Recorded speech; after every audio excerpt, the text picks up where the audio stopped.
how to get a 9.18% dividend yield with a blue chip stock that you can hold forever. I'm going to share this with you. You ready? This is nuts. I'm telling you. Clickbait, because you can't get it right now. But I'm going to show you how you do it going forward. All right, let's dive into this. So I was listening to a Medfavor podcast interview where he's interviewing Bill Smead out of Smead Asset Management out of Seattle. Very interesting podcast, actually. I'm not all that familiar with Bill Smead, but I enjoyed, very passionate guy, let's put it that way. It was a fantastic interview. I don't know if I agree with him 100% on all the stuff he's saying, but he liked it. So he was talking about buying Amgen stock, and Amgen, the ticker is what, AMGN? I can't remember what the ticker is. Yeah, AMGN.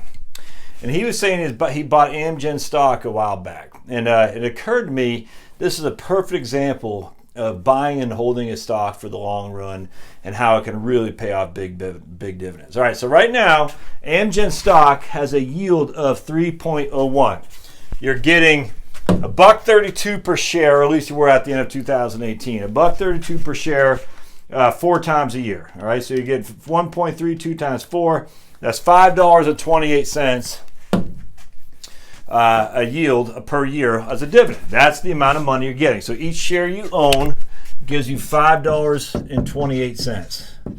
All right, now to figure out the yield, you divide that into that amount right there. That's a closing price as of right now. Right now it's gone up to $191, but still, 528 divided by 190.82 gives you a 2.76% dividend yield, which is pretty good. All right, that's not too shabby. So every share you own, you get $5. You own 100 shares, you get $50. All right, not too shabby, $52. But what Bill was saying is he bought Amgen in 2012. I think he said 2000. I can't remember. 2010. I can't remember. Man, I just looked back as far as I could. 2012. It had a dividend yield of 36 cents. Not a dividend yield, a dividend per share of 36 cents. So 36 cents times 4. That means it was paying $1.44 per share. So $1.34.44 goes into $57.49, 2.5%. So back then it had a dividend yield of 2.5%. And now it's got a dividend yield of 2.76. You know, that will probably stay around 2.5 to so. So roughly the same thing. All right. So basically the dividend yield hasn't changed from year to year to year. Oh, but that would be wrong. Because when Bill bought this, he bought it with a dividend yield of 1.44 at 2.5. But guess what? That 1.44 has gone to 5.28. And what is his price per share? It's still $57.49. So you take that 5.28 and you divide into that, because that is the share price that he bought it for. So what was his dividend yield? It's 9.18%. So the yield itself, the dollars that it pays, not the yield, the dollars that it pays has gone up 4 times essentially. Yeah, about 4 times. 400%. And the price has also gone 400%.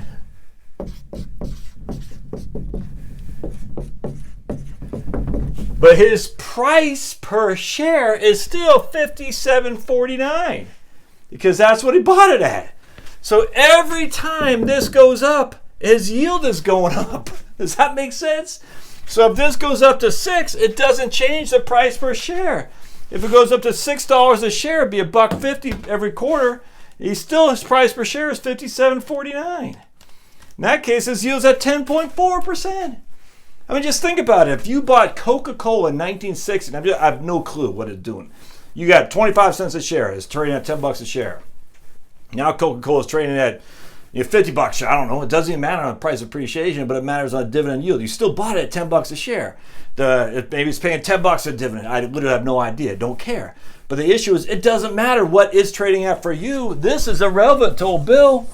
The only thing that matters is this right here, the dividend per share, and the fact he bought it at such a low amount. That's all that matters. He could care less about this.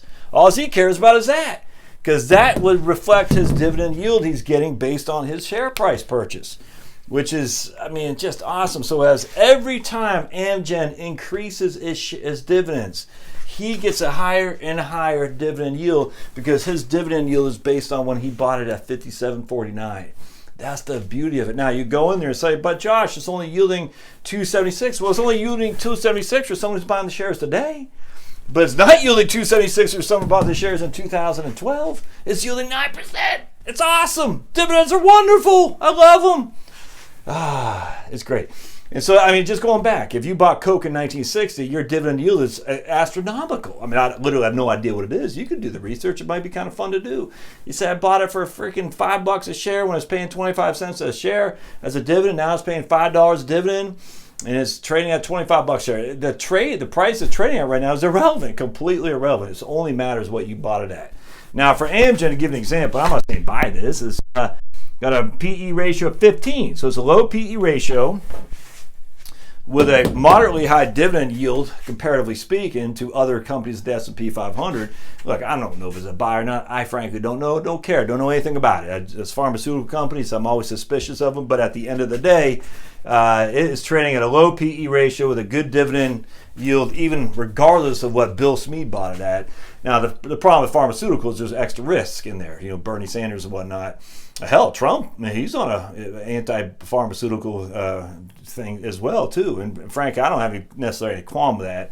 How much money they spend on advertising, it just seems to me, we're subsidizing your research. You're spending all this money on advertising. The taxpayer money is then going to the media outlets who are taking your advertising dollars. Doesn't seem very capitalistic to me. But be it as it may, it's the world we're living in. All right.